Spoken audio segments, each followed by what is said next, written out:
বিয়ে খাওয়ার মাঝখানে খবর এসেছে বর পালিয়ে গেছে, চারিদিকে তুলখালাম কাণ্ড।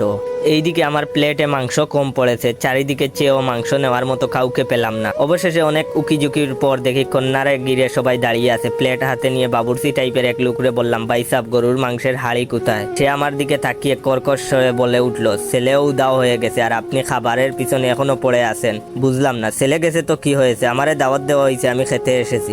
এইদিকে কন্যা চিৎকার করে বলছে, আমি বিয়ে না করে উঠবো না, এক্ষুনি আমাকে বিয়ে দিয়ে দিতে হবে।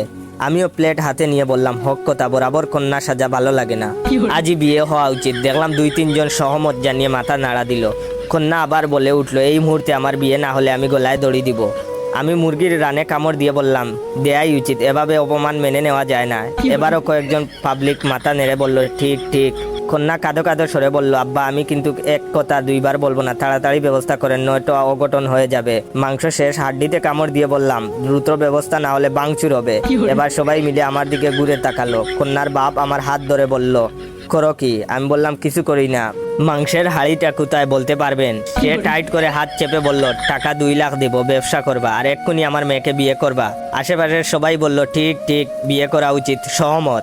আমি 2 লাখ কেন 10 লাখ দিলেও বিয়ে করবো না বলতে গেছিলাম, কিন্তু সবার চোখের দিকে তাকিয়ে ভিতরের কথা ভিতরে রয়ে গেছে। হবু শ্বশুর আব্বা আমাকে টেনে চেয়ারে বসিয়ে বললেন, এই জামাইরে মাংস দিয়া যাও। মাংস দূরে থাক, পানিও এখন গলা দিয়ে নামছে না।